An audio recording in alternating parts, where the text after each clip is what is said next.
Hey everyone, so have you ever thought about meditating, but then you just get kind of lost in all the abstract advice out there? Well, you're in the right place. Today, we're getting super practical. No fluff, no jargon, just the simple, real steps you need to sit down for your first 10 minutes. Let's dive in. And this quote, it just hits the nail on the head, doesn't it? It's such a simple but powerful truth. You can read all the books, watch all the videos about meditation, but the benefits? They only show up when you actually sit down and do it. So today isn't about theory, it's all about action. So what kind of action are we talking about here? Just 10 minutes. That's it. That's all we're asking for. And before that little voice in your head says, I don't have time, just think about it. Pretty much everyone can find 10 minutes somewhere. The real trick is to change how you think about what those 10 minutes are. And this right here, this is a total game changer in how you look at it. Our whole lives are built around doing. We're always running, checking things off a list. So the idea of intentionally not doing anything, well, it can feel weird, maybe even unproductive. But this isn't another task. This is your time. It's like a little 10-minute oasis in your day, just to breathe and be. All right, so here's our game plan for today. First, we'll talk about how your day-to-day life actually sets the stage for your practice. Then we'll get into the nitty-gritty of setting up your meditation launchpad. After that, we'll tackle the logistics, how to make the time. And finally, we'll wrap up with the most important part, the right mindset to make it stick. Okay, first things first, and this is a big one.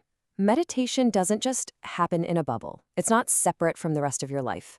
The mind you bring to that chair is the same one you've been carrying around all day. So how we live really, really impacts our practice. This slide just breaks it down perfectly. Think about it like going to the gym, right?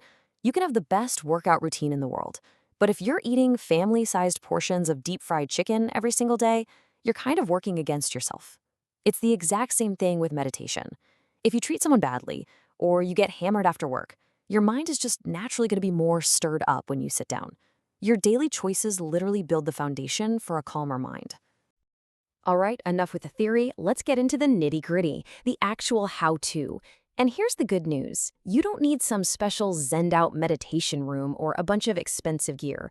This next part is all about creating a super simple but really effective launchpad for your 10 minutes. The key thing here is to just keep it simple, seriously. Find any little corner in your home where you can get 10 minutes without being interrupted. If you have kids, yeah, that might mean before they wake up. And if you can, try to use the same spot every day. It just helps your brain build the habit. As for what to wear, comfort is everything. Loosen that belt, top that top button, kick off your shoes. You just want to remove any little physical thing that could distract you. And let's be super, super clear about this. You do not have to twist yourself into a pretzel to meditate. What you do with your mind is so much more important than what you do with your body. A simple, upright chair, like from your kitchen or dining room, is absolutely perfect. I try to avoid those big, squishy armchairs or the sofa. They're just a little too comfy and tend to make you slouchy and sleepy, and what we're really going for here is being relaxed, but also alert. Okay, so here's the posture we're aiming for. It's stable, it's alert, but it's also relaxed. So your back is straight, but don't force it, not rigid. Your feet are flat on the floor, about shoulder width apart. Let your hands just rest comfortably in your lap, and then balance your head right on top of your neck. Try not to let it slump forward or tilt back. And finally, just gently close your eyes. That's it. You're all set. So you've got your spot, you're sitting comfortably. Now for the next big questions. When and how often? This part is where we build the consistency that really makes all the difference.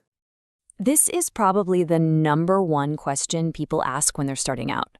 Should I do it at lunch? After work? Right before bed? What's the secret sauce here? And you know what? The answer is surprisingly simple and direct. For most people, especially when you're starting out, the single best time to meditate is first thing in the morning. And there are some really practical reasons for that. So, first off, you get it done before the chaos of the day kicks in. Before the emails and the meetings take over. It's also usually the quietest time of day at home. But maybe most importantly, it just sets a really calm, positive tone for your entire day. And don't knock the quality of this rest. It's often way more restorative than hitting the snooze button for another 10 minutes of choppy sleep. Now, let's talk about the timer. I know what you might be thinking. A timer? Isn't that going to create pressure? But actually, it's your best friend here. On days when your mind is feeling pretty calm, it stops you from going too long. But on those days when your mind is racing and you want to jump up after 2 minutes, it encourages you to sit through that discomfort and finish the session. That way, you get to know all the different sides of your mind, not just the easy, peaceful ones. And this right here, this gets into the cool science behind it all. Neuroscientists have actually shown that this kind of daily repetition is what physically creates and strengthens new pathways in your brain. And what's so fascinating is that it doesn't even matter if you think it was a good or bad session. The simple act of just showing up day after day is what changes the brain. All right, we've got the physical stuff down, the where, the when. But now we're moving into our last section. And honestly, this might be the most important part of all. This is the internal game. It's all about having the right mindset and knowing what to expect when you close your eyes. This right here might be the single biggest thing you need to hear today. Let go of judging your sessions. The goal is not to have a perfectly empty, blank mind. That's a total myth. The actual practice, the workout, is simply noticing when your mind has wandered off and then gently, without judgment, bringing your attention back. It's a workout in awareness. That's it. So look, when you first sit down, it is totally 100% normal if you feel restless. It's normal if your mind is buzzing with a million thoughts. Think of it like a spinning top. It's got momentum and it needs a little time to slow down. You might even notice little aches or pains you weren't aware of before. That's okay. The practice isn't creating these things, it's just helping you see what's already there. Your only job is to get to the finish line. Just finish the 10 minutes, no matter what it feels like. At the end of the day, though, this isn't about taking my word for it, or anyone else's. This is all about your own personal experience.